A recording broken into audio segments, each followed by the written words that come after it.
I finally finished Schitt's Creek. And I think I'd been dragging my heels on the last season just because I know there's no more of it. And so as long as I didn't watch it, it wasn't truly over. But again, with not being able to leave the house, I was like, well, if not now, then when? Right. Like, this is the 2 weeks. time. And it was really lovely. Like, it was really, really lovely. I think they did a really fantastic job with how they closed off that series.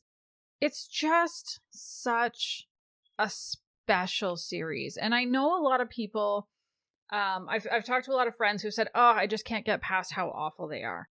And so that's me. Honestly, the thing I would say is that, like, you just have to kind of be able to press on, because you almost, they have to be so awful at the beginning, because as you go through the 6 seasons, it's basically this family of narcissists learning how to be humans.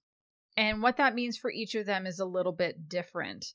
And so, you know, Alexis, the daughter, she kind of like went on her whole life before. And some of her stories are insane. Like when she's like, oh yeah, and I woke up in this prison in Hong Kong or something like that, right? Where you're like, what? And she was 12 at the time, and you're like, what happened to you? How is this? But for her, it's like learning how to have value that comes from within and not needing to be validated by, you know, friends or even people who claim to be friends, but they're clearly not. And it's just this really beautiful, you know, she builds a career and learns how to stand on her own 2 feet. And then David, how he's, again, it's like incredibly shallow, but builds this business and this beautiful relationship with Patrick, who he goes on to marry in the season finale. And that they do it all in this town where homophobia just doesn't exist is also so beautiful.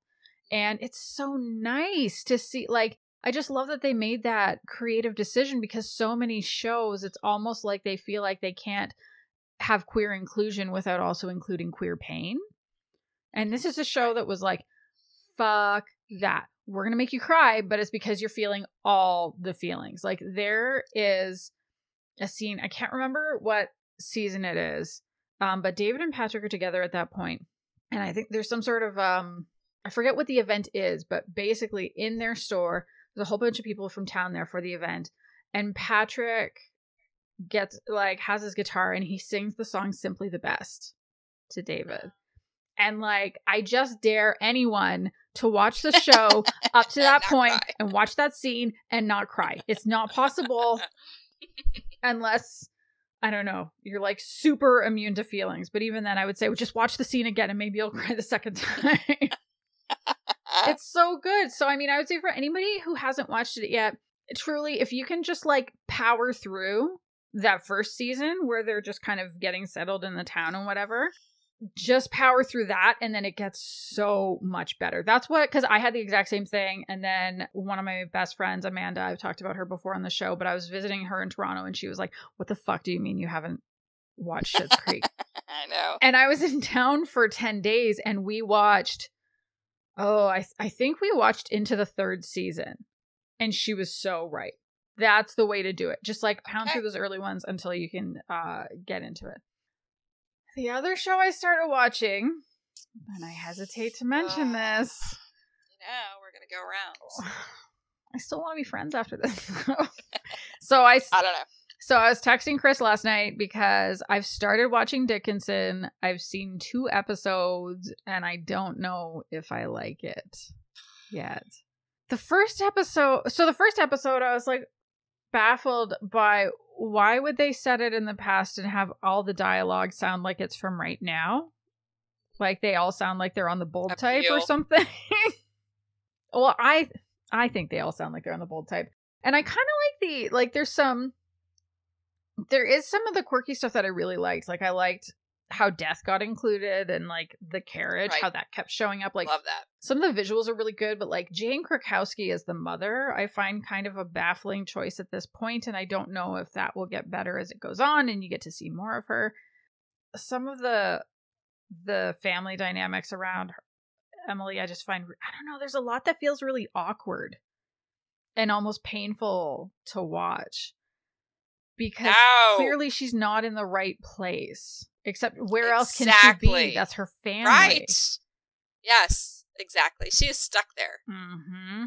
Welcome to the 1800s. I think you first of all, it's not an option. You have to finish it. You just have to. It's just, you have to. Just because, I think watching that other Dickinson movie just ruined it for you.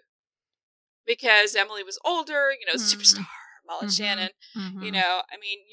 You were introduced to Dickinson by a later person, and you said, or an older person, and you said there was a little bit of quirkiness, but it was kind of slow. Whereas Dickinson is not. It's not really slow. Mm-mm. It brings a lot of elements of today to that time period. I'm sure to make it different and make it exciting and fun. And you know what? Emily Dickinson was probably fun, and we've been taught our whole lives that she was a spinster, and she didn't have any friends, and she was in love with her, her sister-in-law. And, we've all seen the picture of Emily with her part down the middle and then her hair pulled back in a bun and just not, but I mean, think about it. Would I be like that in the 1800s? Wouldn't I be like, I would be like a little troublemaker for sure. I would be. And there had to have been troublemakers, especially girls. And I just feel like really that's how it was. And nobody's done it before. Until now with Dickinson. Like kind of portrayed young adults like they probably were and how they are today. Yeah. No, So I'm going to fight you on this and you're going to love it and you're going to watch it. Listen, I've started watching it, which I think is the first step. I'm not giving up on it yet. No. You might be right that the other movie ruined it for me. I think mostly because the thing that I found so compelling about that film and then reading, interviews with the director and that kind of thing is really hearing about and seeing how Sue has been written out, how Sue was deliberately written out of the story by the mistress of Sue's husband, which is Emily Dickinson's brother. And to find out that like somebody so important was like literally erased from this history because her name was erased off of so many of the poems. All out of spite because like you're the wife and fuck you and I have control. I have all these poems and so I can do that. So interesting. Yes. But yeah, because when we talked, I think I started it because when I went to go watch it, it said I had already seen the first 2 episodes. And I knew it was me because there's nobody else that controls it. So I was like, okay, the first 2 were not memorable because I didn't stick with it. So it had to hit me at the right time to watch it, and then I couldn't stop watching it. Well, and that's why we were talking about it last night, because we were like, oh, what do we do? And I said, well, Kris said she didn't remember the first 2 episodes, but she started watching from the 3rd, so I feel like we need to watch at least a couple more. Yes, give it a couple more. And then also, she's like, how old is she when this starts? Like 20, maybe? 20, 21, somewhere around there. Do you remember yourself at 21? I remember myself. I was an asshole at 21. Like, I thought I knew everything. I wanted everything. I was just not... I didn't know things. I didn't know things about myself. I was still learning. And so I feel like you're kind of going on this journey with her, because she's so far advanced of all of her friends. So, or just even her peers, people who are her age. And her brother's very social, so... There's a lot of parties that her brother throws, and, and she kind of gets involved just because her brother's friends are all there and it's her house. Like when the parents go out of town, they throw a party because, I mean, that's what happens here. And I'm sure, back then, something had to have happened like that. It's not like our generation decided to have parties all of a sudden when our parents left, So I feel like I like how they made Dickinson relatable to us. Yes. Because the Dickinson we learned about was not somebody I was even remotely interested in, except for her poetry. But Dickinson as a person in the series Dickinson is somebody I would want to be friends with. Does George, who for everybody else is a side character, does he show up quite a bit more? Because it actually turns out at this point, I think he might be my favorite character. Yes, he does show up more. I love him. George is great.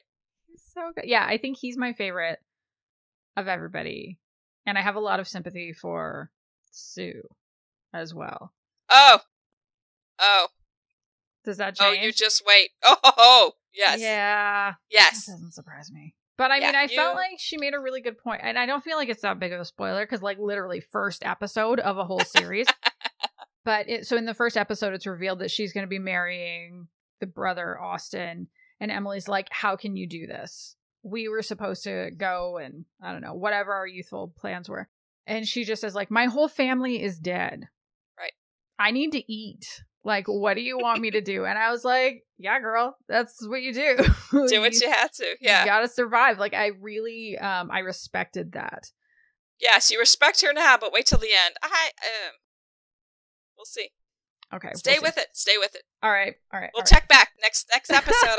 Hopefully you'll have at least, 5 more episodes under your belt next time we talk. All right. We'll see how that goes.